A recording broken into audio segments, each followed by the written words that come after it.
All right, y'all. I want to thank you for tuning in to another episode of Fork Over the Ring, where we all know the way to a man's heart is through his stomach. And today we are going to be making the best and easiest cinnamon rolls you've ever had. They way better than that little funky mall cinnabon, trust me. So stay tuned and get this super easy recipe. All right, so what we're going to do today is I'm actually going to list all of the ingredients and measurements down below, so please check the info bar. But you're going to start off with 1 pack of dry activated yeast and warm milk. Please make sure it's warm. And you're going to let that sit for 5 minutes. It's going to actually bubble at the end, so you'll see that shortly. In the mixer, I start off with my butter and white sugar, and you let those cream together first. You guys actually will not need a mixer. I'm using one because I just love my little cute pink mixer. But I'm going ahead and I'm adding my eggs in now. And you want to keep going. It is going to look a little watery when you add the eggs, but that's fine because we're going to add our flour next. So make sure no matter what method you use to mix it up, whether you use a whisk, a fork, whatever you use, make sure you always scrape the sides of the bowl. I'm actually changing my attachment there. I don't know where my bread hook is, so yeah. But go ahead and mix it on up. I'm adding 3/4 of my flour because you'll see later we're going to use the rest of the flour. So add your flour in increments, and you add your milk as well, and the milk has your activated yeast in it. Go ahead and mix those up. They should still be a little sticky, but that's fine. On a floured workspace, you want to go ahead and scoop everything onto that. And you're going to use the floured workspace so nothing sticks to it. And guys, again, I know this can be intimidating, but don't let it be, because it's like playing with Play-Doh. It's easy. Y'all didn't all play with Play-Doh. And then you want to go ahead and top that off with the remaining flour. And you want to go ahead and knead it. Like I said in the last video, don't be worrying about stuff getting under your nails. They have soap, water, and nail brushes for that. So y'all want to make sure you go ahead and you knead this dough until it's nice. It's not sticky anymore. And you want to go ahead and form a circle. That's what I like to do, so that when I do put it in the bowl, that's the grease bowl, I can actually see the size increase. So I put in a nice little tight circle, put a little flour on it, and then I'm going to transfer it into a greased bowl that I'm going to put in a nice warm space.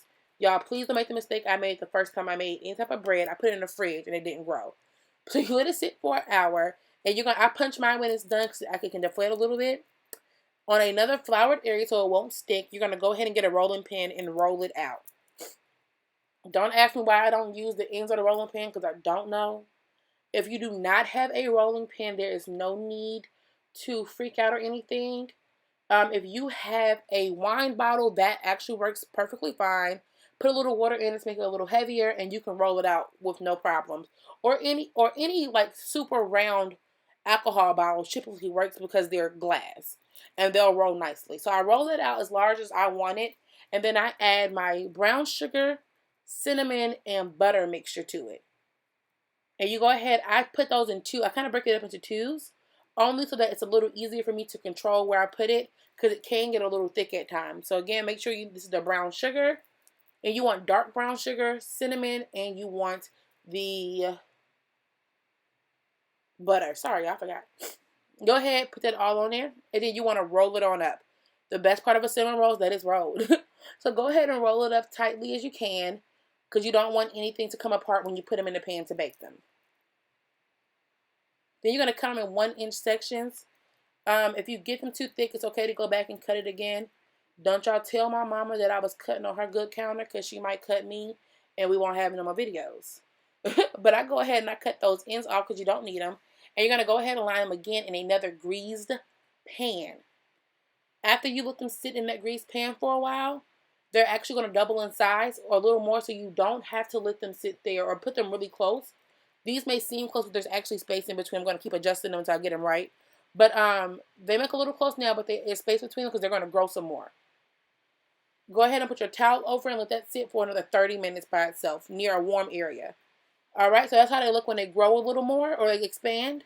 Put that in the oven on 350 for about 20 minutes, and you're going to start on your icing. So I start with cream cheese. After I add my cream cheese, you add vanilla. Please do not use imitation vanilla. The taste is a little different, you can tell.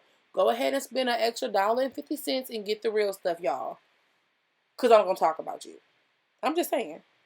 Then you're going to go ahead and you're going to add your powdered sugar or confectionate sugar, whichever one you choose to, however you choose to say it. You add that in. Again, I kind of break it up into twos as well. And I blend it so I have a nice, thick, creamy consistency. Because I'm going to put that over my hot cinnamon rolls. All right, so here's our final product. They're not burnt. I swear to God, that's the cinnamon and all the sugar. But go ahead and you're gonna put the icing on it. I put it on thick because my little brothers are actually sitting there about to beat me up for these. So I was moving as fast as possible. They were only being somewhat polite because they knew I was recording. But you can actually take these out, serve them one by one, and you can drizzle them on each individual one. You can put it on the side. You can do whatever you want. Just so when you go to Cinnabon, you can get extra icing. You manage yourself. You can have as much as you want to have. But guys, this is the super easy recipe. Please let me know what you think. I really hope you enjoy it. Please like this video, comment on it, tell me what you think, and follow me on Instagram. And this is my little brother who had to be seen on camera. So this is little X-Man. He's going to be in a few more videos. We actually just did the Buffalo Wing Challenge and the Boom Benzel Challenge. So he wanted to be seen by you guys eating. So thank you so much for watching and have a great one. Bye.